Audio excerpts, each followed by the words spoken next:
당신이 이 목소리를 듣고 있는 이 순간에는 의미가 있습니다. 편안히 앉아 계십니까? 그렇다면 조금 불편한 이야기부터 꺼내야겠습니다. 당신이 사랑하는 사람 배우자든 자녀든 오랜 벗이든 아무 문제 없이 이야기를 나누던 중에 갑자기 공기가 얼어붙는 듯한 순간을 겪어본 적이 있습니까? 방금 전까지 다정하고 조리 있던 그 얼굴이 낯설게 변합니다. 눈빛이 흐려지고 목소리의 결이 달라지며 입에서 흘러나오는 말들은 마치 당신의 가장 여린 상처만을 골라 찌르도록 정교하게 벼려진 칼날 같습니다. 그리고 그 소용돌이가 시작될 때만큼이나 느닷없이 잦아들면 그 사람은 방금 무슨 말을 했는지조차 기억하지 못하는 듯 멍한 표정을 짓습니다. 만약 그런 순간을 겪은 적이 있다면 당신은 그저 부부싸움이나 말다툼을 한 것이 아닙니다. 당신은 표적이 된 것입니다. 저는 오래전 스크루테이프의 편지를 쓰면서 이런 영향력이 얼마나 조용히, 얼마나 정교하게 작동하는지를 그려보려 했습니다.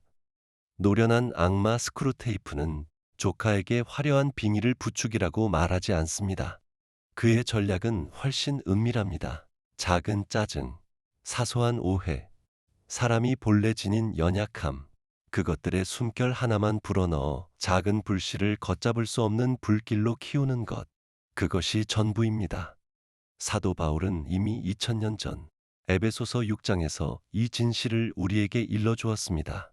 우리의 씨름은 혈과 육을 상대하는 것이 아니요 통치자들과 권세들과 이 어둠의 세상 주관자들과 하늘에 있는 악의 영들을 상대함이라. 당신 앞에 서 있는 그 사람은 당신의 원수가 아닙니다. 그는 전쟁이 벌어지는 장소일 뿐입니다. 일단 이 사실을 알고 나면 그런 순간들에 반응하는 방식이 완전히 달라집니다. 왜냐하면 거기에는 알아볼 수 있는 하나의 서명, 하나의 결이 있기 때문입니다.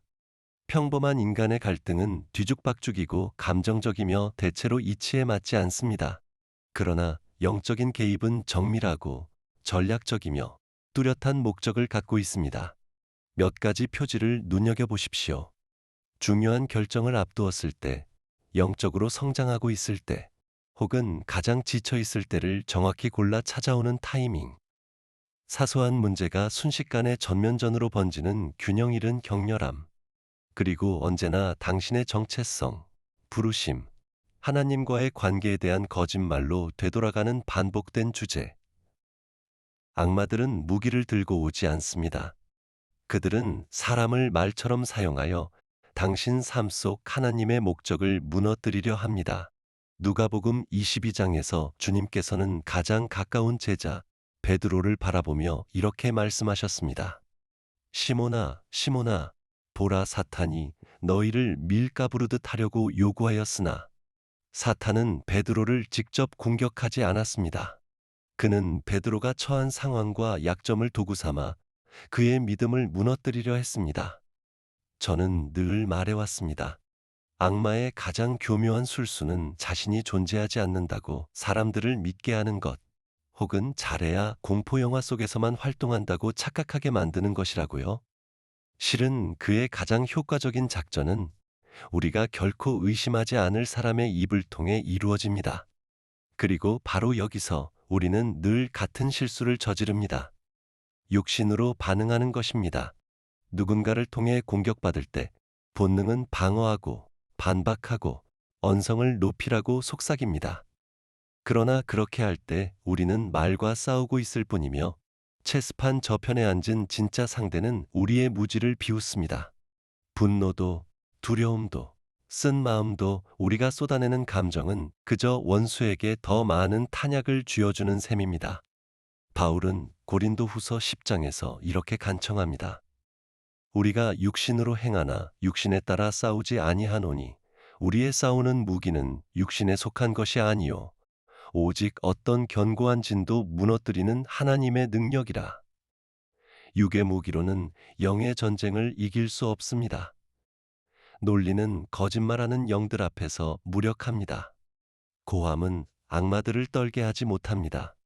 그 사람을 설득하려는 노력은 근본적으로 방향이 틀렸습니다. 그 사람이 문제가 아니기 때문입니다. 그러니 두려움이 자리 잡기 전에 오늘 배울 모든 것의 토대가 될 약속 하나를 먼저 들려드리고 싶습니다. 예수님께서는 제자들을 세상으로 내보내시며 이 보증을 남기셨고, 그 울림은 세대를 건너 오늘 우리에게까지 이르렀습니다. 누가복음 10장 19절. 그분은 이렇게 선포하십니다. 내가 너희에게 뱀과 전갈을 밟으며 원수의 모든 능력을 제어할 권능을 주었으니 너희를 해칠 자가 결코 없으리라. 이것은 시적 수사가 아닙니다. 위임된 권세에 대한 명확한 선언입니다. 하나님 나라의 권위는 힘에서 오지 않고 위치에서 옵니다. 그리스도 안에 있다는 그 위치가 이미 우리를 모든 통치자와 권세보다 높은 자리에 두었습니다. 질문은 우리가 권위를 가졌느냐가 아니라 그것을 어떻게 쓸 줄 아느냐입니다. 이제 전쟁터를 읽는 법부터 배워봅시다. 이기려면 먼저 원수가 어떻게 움직이는지 알아야 하니까요. 사람을 통한 공격에는 적어도 5가지 반복되는 문의가 있습니다. 첫째는 즉각적이고 체계적인 반박입니다. 당신이 하나님께서 주신 꿈이나 말씀을 나누자마자 그 사람은 거의 반사적으로 왜 그것이 불가능하고 어리석은지 늘어놓습니다. 이것은 건강한 회의가 아니라 믿음의 씨앗이 싹트기도 전에 밟아 죽이려는 반대의 영입니다. 둘째는 앞서 묘사한 그 급작스러운 기분의 전환입니다. 사랑에서 경멸로, 평온에서 분노로 순식간에 넘어가며 대개 영적인 화재가 그 방아쇠가 됩니다. 셋째는 정확히 급소를 겨눈 공격입니다. 원수는 당신의 강점과 약점을 압니다. 하나님이 당신을 관대함으로 부르셨다면 그는 누군가를 시켜 당신이 돈에 무책임하다고 몰아붙이게 할 것입니다. 당신이 버림받는 것을 두려워한다면 누군가의 입을 빌려 유기의 말을 쏟아내게 할 것입니다. 이 공격은 결코 무작위가 아니라 지극히 개인화되어 있습니다. 넷째는 하나님의 말씀 앞에서 드러나는 본능적인 거부감입니다. 그런 다툼이 벌어지는 도중 성경을 읽거나 소리내어 기도해 보십시오. 불편함, 조롱, 혹은 경로가 튀어나올 것입니다. 마치 어두운 곳에 숨어 있던 것들 위에 불을 켠 것과 같은 반응입니다. 다섯째는 이미 언급한 전략적 타이밍입니다. 공격은 결코 우연히 오지 않습니다. 언제나 가장 큰 피해를 입힐 수 있는 결정적 순간을 골라옵니다. 저는 여러 글에서 각 악마들이 저마다 다른 인간의 기질을 전문적으로 파고든다는 사실을 그려낸 적이 있습니다. 종교인의 교만, 예술가 특유의 우울, 안일한 자의 게으름, 자연스러운 인간의 약함과 의도적으로 조종된 초자연적 영향력을 구별하는 법을 익히는 것이 승리의 첫걸음입니다. 원수는 무늬만 가진 것이 아니라 지도도 가지고 있습니다. 그는 당신이 취약해지는 특정한 시기와 장소를 압니다. 그는 전환의 순간을 좋아합니다. 새 직장, 낯선 도시, 새로 시작한 사역. 그런 순간 우리는 방향을 잃기 쉽고 혼란에 더 쉽게 흔들립니다. 그는 중요한 결정의 순간에도 나타납니다. 하나님의 뜻을 쫓아 선택하려 할 때 뜻밖의 자리에서 반대가 튀어나와 의심을 심으려 합니다. 그리고 그는 영적 성장의 순간에도 찾아옵니다. 당신이 기도를 늘리고 말씀을 더 깊이 파고들며 하나님께 가까이 가려 할 때 누군가를 보내어 당신을 광신자라 비웃으며 다시 평범함 속으로 끌어내리려 합니다. 무엇보다 그는 거의 언제나 가장 가까운 사람을 이용합니다. 배우자, 부모, 자녀, 가장 친한 벗. 그곳에서 나온 말은 무게가 다르고 배신은 가장 깊은 상처를 남기기 때문입니다. 욥기를 펼쳐보십시오. 사탄은 하나님 앞에 나와 문자 그대로 욥을 칠 허락을 구합니다.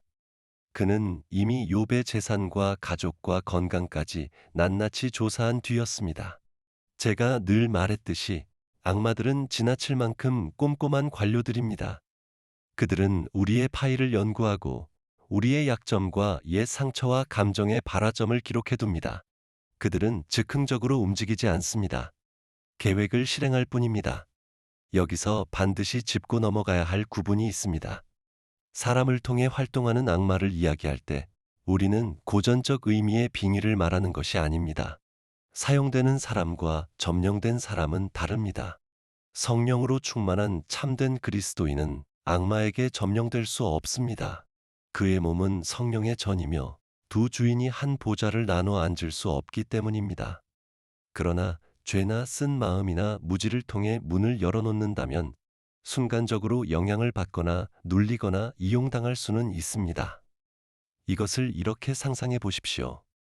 악마가 잠시 그 사람의 생각과 감정을 빌려 쓰는 것이라고 말입니다. 사도행전 5장에서 베드로가 아나니아를 마주하며 이렇게 묻습니다. 어찌하여 사탄이 내 마음에 가득하여 내가 성령을 속이고 사탄이 아나니아를 점령한 것이 아닙니다. 그는 탐욕과 교만이라는 틈을 발견하고 그 틈을 자신의 거짓 영향력으로 채운 것입니다. 이 구분은 중요합니다. 우리로 하여금 그 사람을 향한 긍휼을 잃지 않게 해주기 때문입니다. 사용된 사람은 흔히 그 공격의 두 번째 희생자입니다. 우리의 표적은 그 사람이 아니라 그를 도구로 쓴 영입니다. 그렇다면 어떻게 이 영향력을 정확히 분별할까요? 그 답은 성령께서 주시는 한 가지 은사, 곧 영들을 분별하는 은사입니다. 그것은 보이는 것 너머에서 움직이는 것을 알아채는 초자연적 감각입니다. 누군가 방에 들어올 때 공기가 바뀌는 것을 느끼는 것, 말 자체보다 그 말 뒤에 있는 영을 듣는 것입니다. 사도 요한은 그의 첫 편지에서 우리에게 명합니다. 사랑하는 자들아, 영을 다 믿지 말고 오직 영들이 하나님께 속하였나 시험하라. 그 분별은 이런 질문에서 시작됩니다. 이 영은 지금 내 안에서 무엇을 만들어내려 하는가? 두려움, 혼란, 정죄인가? 아니면 믿음, 명료함, 평안인가? 저는 늘 이런 영적 직감 논리로는 다 설명되지 않지만 영혼 깊은 곳에서 참임을 아는 그 내적 경고를 신뢰할 만한 것으로 여겼습니다. 다만 우리는 모든 그림자 속에서 악마를 상상하는 편집증과 성령께서 우리를 지키고 올바른 전략을 주시려고 심어주시는 고요하고 정확한 분별력을 구별하는 법을 배워야 합니다. 전투에 들어가기 전 현명한 군사는 먼저 자신의 갑주를 살핍니다. 대결에서 우리가 지닌 영적 권위는 어떤 공식에서 오는 것이 아니라 우리 자신의 영혼 상태에서 나옵니다. 다른 이 안의 악마를 침묵시키고 싶다면 먼저 우리 집안에 확성기가 놓여있지 않은지부터 확인해야 합니다. 고백하지 않은 죄, 풀지 않은 쓴 마음, 굽히지 않은 교만, 이 모두가 성경이 말하는 성벽의 틈입니다. 그것은 원수가 합법적으로 들어올 수 있는 통로입니다. 바울은 에베소서 4장에서 우리에게 경고합니다. 마귀에게 틈을 주지 말라. 그 틈은 원수가 억지로 빼앗는 것이 아니라 우리가 스스로 내어주는 것입니다. 저는 늘 교만이야말로 모든 죄의 뿌리이며 쓴 마음은 원수가 영혼을 부식시키기 위해 쓰는 독이라고 되풀이해 말해왔습니다. 형제의 눈 속 티끌을 빼내려 나서기 전에 먼저 자신의 눈 속 들보부터 살피십시오. 깨끗한 마음과 순종하는 영, 그것이 모든 영적 권위의 기초입니다. 기초를 세웠다면 이제 첫 번째 보호막을 두를 차례입니다. 예수님의 피로 덮는 것입니다. 이것은 미신이 아닙니다. 우주 역사상 가장 결정적인 승리를 합법적으로 취하는 행위입니다. 요한계시록 12장은 말합니다. 그들이 어린 양의 피와 자기들이 증언하는 말씀으로써 그를 이기었으니 그리스도의 피는 지나간 역사적 사건에 그치지 않고 지금도 살아 움직이는 영적 실제입니다. 힘겨울 것이 예상되는 만남 전에 이용된 사람과의 대화를 앞두고 멈추어 소리내어 선포하십시오. 나는 나 자신과 이 대화를 예수의 피로 덮습니다. 나를 대적하여 지어진 모든 무기는 쓸모없을 것이며 나를 대적해 일어나는 모든 혀는 심판을 받을 것입니다. 당신은 지금 영적 경계선을 긋고 있는 것입니다. 값으로 산 바 되었으므로 원수가 당신에 대해 아무 관할권도 없음을 그에게 상기시키는 것입니다. 저는 그리스도의 희생이 지닌 영적 실제, 곧 사자, 마녀, 그리고 옷장에서 그려낸 시간이 시작되기 전부터 있던 더 깊은 마법을 늘 진지하게 여겼습니다. 예수님의 피는 부적이 아닙니다. 영적 영역에서 당신에게 부여된 외교적 면책 특권의 선언입니다. 다음은 공세의 무기, 곧 성령의 검입니다. 에베소서 6장은 그것이 하나님의 말씀이라고 말합니다. 예수님께서 광야에서 시험 받으셨을 때 그분은 논쟁하지도 철학을 늘어놓지도 않으셨습니다. 모든 유혹에 대한 그분의 답은 오직 하나, 권위 있는 선포였습니다. 기록되었으되 그분은 말씀을 참고서가 아니라 실제 무기로 사용하셨습니다. 당신도 자주 부딪히는 공격에 맞설 자신만의 기록되었으되 구절을 준비해 두어야 합니다. 두려움이 밀려온다면 당신의 검은 이것입니다. 하나님이 우리에게 주신 것은 두려워하는 마음이 아니요 오직 능력과 사랑과 절제하는 마음이니 정죄가 몰려온다면 이것입니다. 그러므로 이제 그리스도 예수 안에 있는 자에게는 결코 정죄함이 없나니 다만 구절을 되뇌는 것과 권위로 선포하는 것 사이에는 분명한 차이가 있습니다. 무기 사용 설명서를 읽는 것과 실제로 방아쇠를 당기는 것의 차이라 할 수 있겠지요. 그 권위는 믿음에서 옵니다. 하나님의 말씀이 원수의 모든 거짓을 무너뜨리는 최종적 진리임을 아는 데서 옵니다. 저는 성경을 감정과 주관적 공격의 폭풍우 속에서 우리를 붙들어매는 객관적 실제, 곧 우리를 자유케 하는 진리로 여겨왔습니다. 마지막 준비물은 현대교회가 거의 잊어버린 무기, 금식입니다. 제자들이 한 소년에게서 귀신을 쫓아내지 못하자 그 이유를 물었을 때 마태복음 17장에서 주님은 이렇게 답하셨습니다. 이런 종류는 기도와 금식이 아니고는 나가지 아니하느니라. 예수님은 여기서 영적 전쟁에도 층위가 있음을 가르치고 계십니다. 어떤 요새는 너무 깊이 뿌리내려서 더 높은 헌신과 영적 능력이 아니고서는 결코 무너지지 않습니다. 금식은 본질적으로 겸손과 우선순위를 다시 세우는 행위입니다. 그것은 당신의 몸과 영적 세계를 향해 이렇게 선언하는 것입니다. 음식보다 하나님이 더 중요하다. 나의 안락보다 이 싸움이 더 중요하다. 금식은 물질 세계에 대한 집착을 깨트리고 영적 세계를 향한 감각을 예리하게 벼립니다. 절제된 삶을 소중히 여겼던 저는 금식이 하나님을 움직이기 위한 것이 아니라 우리를 하나님의 능력에 더 깊이 맞추기 위한 것임을 이해했습니다. 특히 완고한 싸움 앞에서는 전략적인 금식이 마침내 원수의 저항을 허무는 열쇠가 되기도 합니다. 이제 준비는 끝났습니다. 무기를 들 시간입니다. 첫째이자 가장 중요한 무기는 육신의 격앙 없이 행사하는 영적 권위입니다. 명령의 어조와 감정 섞인 고함 사이에는 커다란 간격이 있습니다. 예수님께서 악한 영들을 마주하셨을 때 그분은 소리치지도 흥분하지도 당황하지도 않으셨습니다. 그저 고요하고 확고하게 말씀하셨습니다. 잠잠하고 그에게서 나오라. 그분의 권위는 목소리의 크기가 아니라 그 목소리 뒤에 선 정체성에서 나왔습니다. 마가복음 1장은 사람들이 그분을 보고 놀랐다고 전합니다. 서기관들과 달리 권세 있는 자처럼 가르치셨기 때문입니다. 참된 영적 대결은 공포에 질린 외침이 아니라 능력이 실린 속삭임에서 이루어집니다. 누군가를 통해 활동하는 악한 영을 감지했을 때 당신은 그 사람과 맞설 필요가 없습니다. 조용히 당신의 영 안에서 그 뒤에 있는 영을 향해 직접 말하면 됩니다.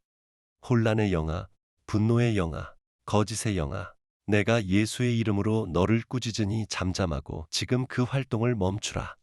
진짜 전투는 영적 차원에서 벌어지고 있으며 그곳에서 당신은 이미 권위를 갖고 있습니다.